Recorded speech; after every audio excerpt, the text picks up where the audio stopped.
श्री स्वामी समर्थ असेच मंत्र ऐकण्यासाठी आपल्या चॅनलला सबस्क्राईब करा आणि बाजूला असलेली घंटी दाबा आणि कमेंटमध्ये श्री स्वामी समर्थ नक्कीच लिहा आणि व्हिडिओला एक लाईक नक्कीच करा। आणि आज हा मंत्र मोजून 108 वेळेस नक्कीच मन लावून ऐका, तुमच्या सर्व इच्छा पूर्ण होतील आणि तुमच्या घरात आनंदाची बातमी मिळेल।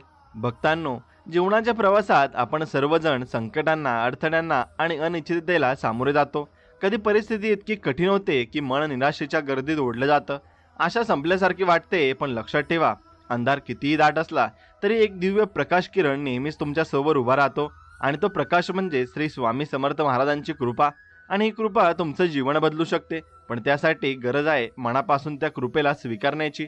जेव्हा तुम्ही एका विशिष्ट मंत्राचा स्वर ऐकता तेव्हा तो केवळ कानापुरता ध्वनी नसतो, तर आत्म्याचा गाभाऱ्यातला शिरणारी एक दिव्य तरंग असतो। हा मंत्र तुमच्या मनातील भीती, दुःख आणि असमाधान हळूहळू दूर करतो। तुम्हाला जाणवेल की एक अदृश्य कवच तुमच्या सभोवती उभं राहिलं आहे, जे प्रत्येक संकटाचा आघात तुमच्यापासून परतून लावतं। आणि अशा अनुभवामुळे जीवनातील प्रत्येक दिवस नव्या आत्मविश्वासाने जगता येतो। स्वामी समर्थांच्या कृपेने या मंत्रातून केवळ आर्थिक प्रगतीच होत नाही, तर मानसिक शांतता, आत्मिक उन्नती आणि समाजात सन्मानही मिळतो। आणि अनेक भक्तांनी हा मंत्र आपल्या आयुष्यात स्नान दिला आहे आणि त्यांनी अनुभवले चमत्कार अनोखे आहेत। कोणाचे जुने अडथळे दूर झाले, कोणाच्या आयुष्यात संपत्तीचा प्रवाह वाहू लागला आणि पण कोणाच्या मनाला स्थैर्य, शांती लाभली। पण या सगळ्यांचा पाया आहे श्रद्धा, सातत्य आणि समर्पण। जर तुम्ही हा मंत्र केवळ प्रयोग म्हणून ऐकणार असाल तर त्याचा परिणाम अल्पकाळासाठीच राहील, पण जर तुम्ही त्याला तुमच्या दैनंदिन जीवनाचा भाग बनवाल तर हा मंत्र तुमच्या आयुष्याला नव्या मार्गावर घेऊन जाईल। हे एक साधन आहे आणि एक अदृश्य पूल आहे, जो तुम्हाला दुःखातून मुक्त करून नव्या प्रवासासाठी तयार करतो। भक्तांनो, रोज सकाळी किंवा रात्री काही क्षण स्वतःसाठी राखून ठेवा। डोळे मिटा, मन शांत करा आणि त्या मंत्राच्या स्वरांमध्ये स्वतःला हरवून टाका। त्या प्रत्येक उच्चारातून वाहणारी दिव्य ऊर्जा तुमच्या मनातील काळोख हळूहळू दूर करेल। चिंता, भीती आणि अपयशाचा भार हलका होत जाईल आणि एक नवीन प्रेरणा तुम्हाला उभी राहण्यासाठी, पुढे जाण्यासाठी तयार करेल। जसं बीज पेरल्यावर त्याला उगवायला वेळ लागतो, तसे या मंत्राचा आहे आणि परिणाम लगेच दिसणार नाहीत, पण श्रद्धा आणि संयम ठेवलात तर तुमच्या आयुष्यात सकारात्मक बदल हळूहळू घडून लागतील। आणि या बदलाचा अनुभव घेताना तुम्हाला जाणवेल की जीवनातल्या अडचणी फक्त तुमचं मन खच्चीकरण करतात, पण स्वामी समर्थ महाराजांची कृपा तुम्हाला पुन्हा उभं राहण्याची ताकद देते। एक लक्षात ठेवा, हा मंत्र केवळ आध्यात्मिक साधना नाही, तर ती एक ऊर्जा आहे आणि ती तुमच्या जीवनाला एक नवा आकार देते।